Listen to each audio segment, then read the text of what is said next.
नमस्कार। आज की हिंदी की कक्षा में आपका स्वागत है।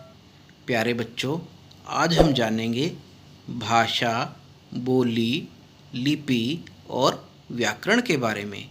आइए आज की कक्षा आरंभ करते हैं।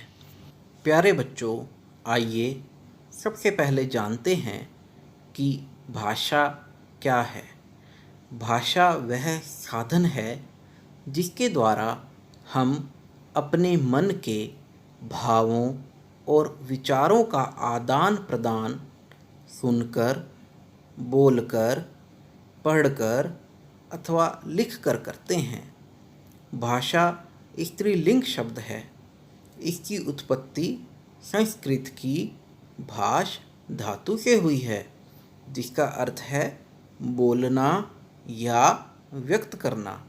भारतीय संविधान की 8वीं अनुसूची में 22 भाषाओं को मान्यता प्राप्त है। प्यारे बच्चों, अब हम जानेंगे भाषा के रूप। भाषा के 2 रूप होते हैं।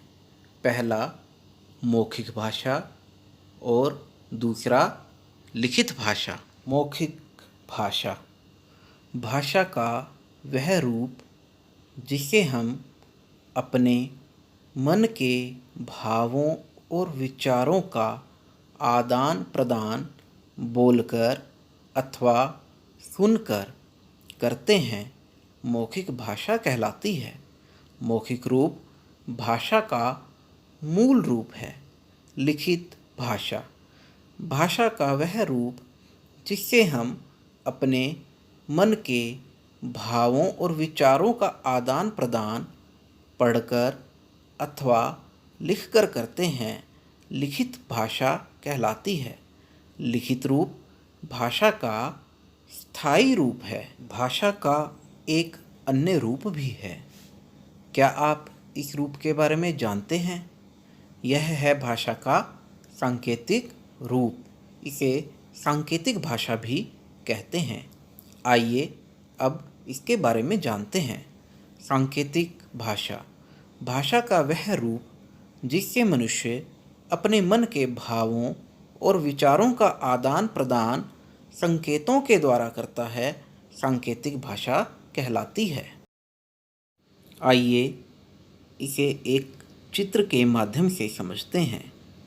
प्यारे बच्चों, इस चित्र को ध्यान से देखें।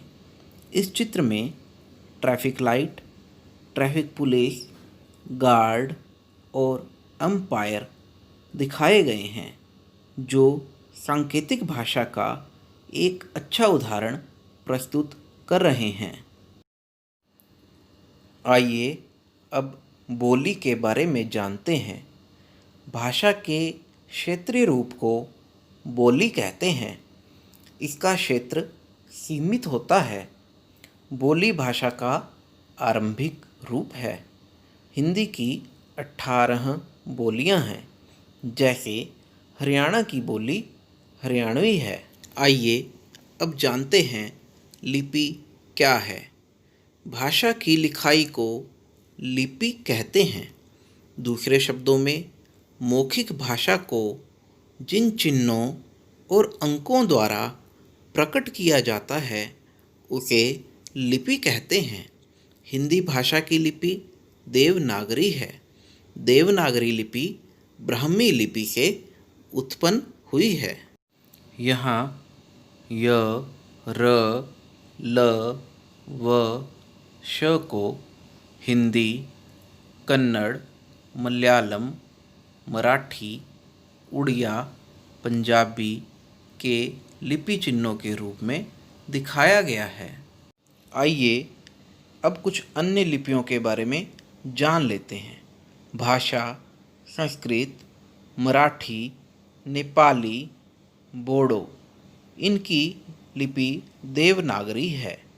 अंग्रेजी भाषा की लिपि रोमन है। उर्दू भाषा की लिपि फारसी है। पंजाबी भाषा की लिपि गुरमुखी है।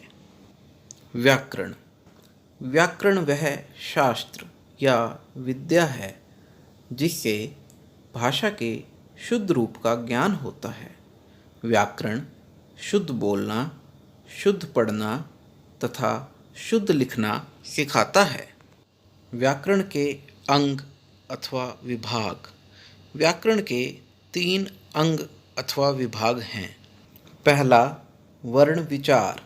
इसमें वर्णों के आकार, भेद, उच्चारण, संधि आदि के बारे में विचार किया जाता है। दूसरा, शब्द विचार।